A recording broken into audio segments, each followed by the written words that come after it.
Hola a todos, espero se encuentren muy bien y estén disfrutando de la gracia del Señor. Hace un par de semanas, durante una predicación sobre el Salmo 32, les dije que quería hacer un devocional sobre un tema muy importante que tratamos ahí en el Salmo 32, que es la confesión. Y yo creo que es un tema en el que necesitamos ampliar nuestro entendimiento y nuestra práctica, y por eso dediqué este espacio para compartir algunas de las cosas que aprendí en esta serie y que en mi propia vida práctica me han ayudado. Si tú deseas crecer espiritualmente, debes aprender a responder a la palabra de Dios cuando ella te exhorta o a confesar tu pecado y hacerlo de una forma correcta. Lo primero que debes tener en cuenta es que la confesión es algo, eh, es una obra del Espíritu Santo, es decir, es algo espiritual, no es una obra nuestra, no es algo simplemente moral, sino que es una obra en la que el Espíritu Santo participa. Y normalmente Él usa su palabra, nos guía a través de ella para eh, redarguirnos y finalmente que nosotros podamos confesar nuestro pecado a Él.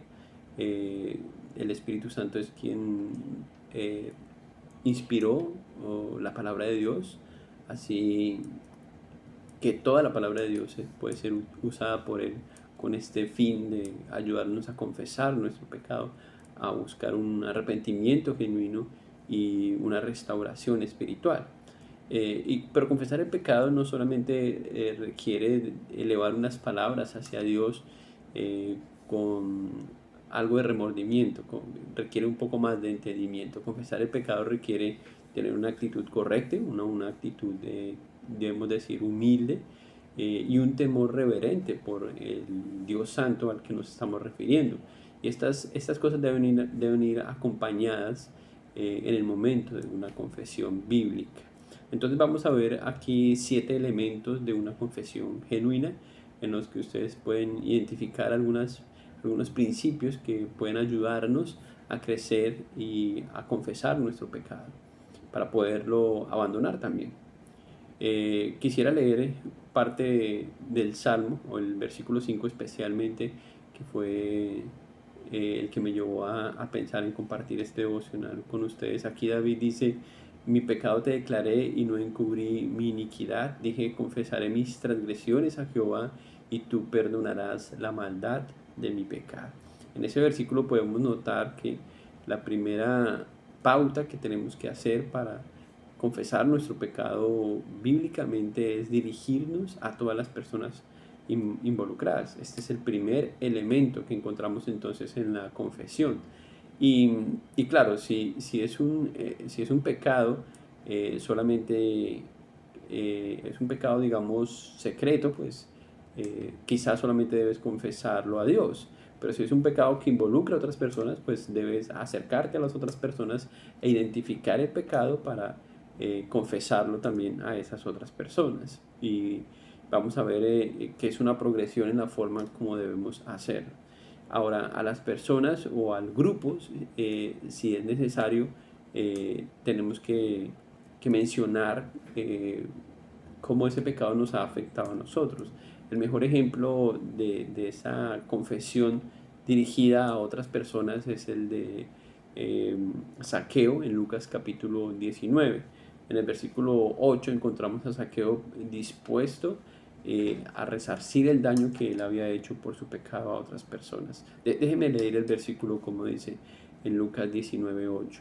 Entonces Zaqueo, puesto en pie, dijo al Señor: he aquí, Señor, la mitad de mis bienes doy a los pobres, y si en algo he defraudado a alguno, se lo devolveré cuadruplicado. Y aquí vemos la actitud de Zaqueo de estar dispuesto a obedecer a Dios, de resarcir el daño, y eso muestra algo de la actitud correcta. Sin embargo, vamos a notar otra cosa interesante aquí en este pasaje que tenemos que evitar, y eso nos lleva a la segunda, al segundo elemento, que es evite usar sí, pero o tal vez. Y por lo menos aquí en esta versión de la Biblia que es la Reina Valera 1960, dice, si en algo he defraudado, y eso es lo que tenemos que evitar el sí. ¿Sí? Es más bien, creo que la idea del autor aquí, que es Lucas, es afirmando que han hecho algo, ¿sí? Pero nunca usar el sí en forma de duda, sino más bien diciendo, sí reconozco que hice tal cosa mal, ¿ok? Es la única forma en que podríamos usar esa palabra sí.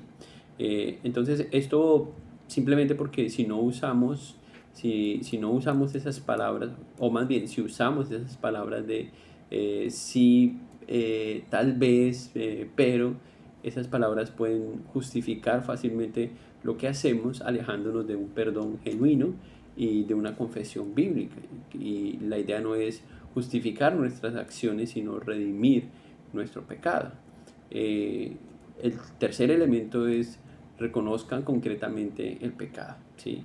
Y creo que esto es muy importante porque cada vez se escucha menos la palabra perdón y seguido del pecado por el cual estamos pidiendo perdón. Entonces las acciones y las actitudes también cuentan bastante. Y creo que las dos cosas tienen que estar de la mano. Algunas personas saben eh, decir correctamente lo que tienen que hacer, pero no lo hacen y eso no respalda sus palabras. Entonces, reconozca el principio bíblico o el mandamiento que ha violado y dígale a la persona, te ofrezco perdón porque te grité, no usé las palabras correctas, a Dios no le agradó la forma en que me dirigí a ti, te mentí, fui arrogante. Identifiquen el pecado y confiéselo de esa forma, ¿sí? Y eso ayudará a que sea una confesión más bíblica. El cuarto elemento es reconozca el daño. En el caso de Saqueo, ese también es un buen ejemplo. Sé que te hice daño y por lo tanto voy a resarcir ese daño, ¿sí? Eh, Puedes usar otros ejemplos. Puedes, por ejemplo, decir, por mi orgullo te puse en esta situación y voy a pedir perdón públicamente para que todos sepan que no tuviste la culpa. Eso es algo. Si el daño incluye algo económico, entonces puedes decir, voy a pagar el daño que hice y hacer un acuerdo económico. Esa es otra forma de hacer una confesión correcta.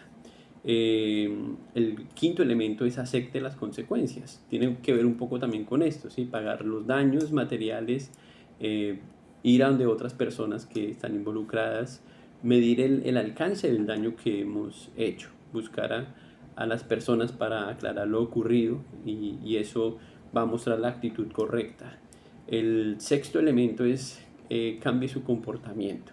¿Sí? Decirle a la persona estoy muy arrepentido, muy avergonzado de mi pecado, de la mentira que dejé salir de mi boca y por lo tanto me comprometo a que cuando esto vuelva a ocurrir voy a confesarlo de forma inmediata o hacer algún tipo de compromiso que anime a la otra persona a ver que Dios está usando esta situación de forma positiva en tu vida para enseñarte algo y para crecer.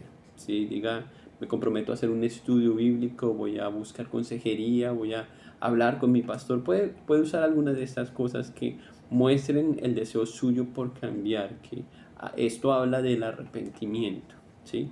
Y por último, pida perdón. Ahí es donde usted puede ya, después de mostrar todas estas cosas acompañadas de una buena actitud, el perdón. Y no lo dé por sentado. Yo creo que debemos hacerlo en forma de pregunta. Debemos decir, ¿estarías dispuesto a perdonarme? ¿Me perdonas? Y por favor no use la palabra me disculpa o qué pena haberte ofendido. No, use las palabras bíblicas, use la palabra perdón, arrepentimiento, confesión, identifique el pecado. De esta forma creo que nos vamos a acercar más a la idea de lo que es una confesión bíblica y vamos a poder tratar mejor nuestras culpas, vamos a poderlas confesar mejor. Primera de Juan 1.9 dice, eh, Dios es fiel y justo para perdonarnos y limpiarnos de toda maldad. Y creo que esto da por sentado que vaya acompañado de una confesión bíblica.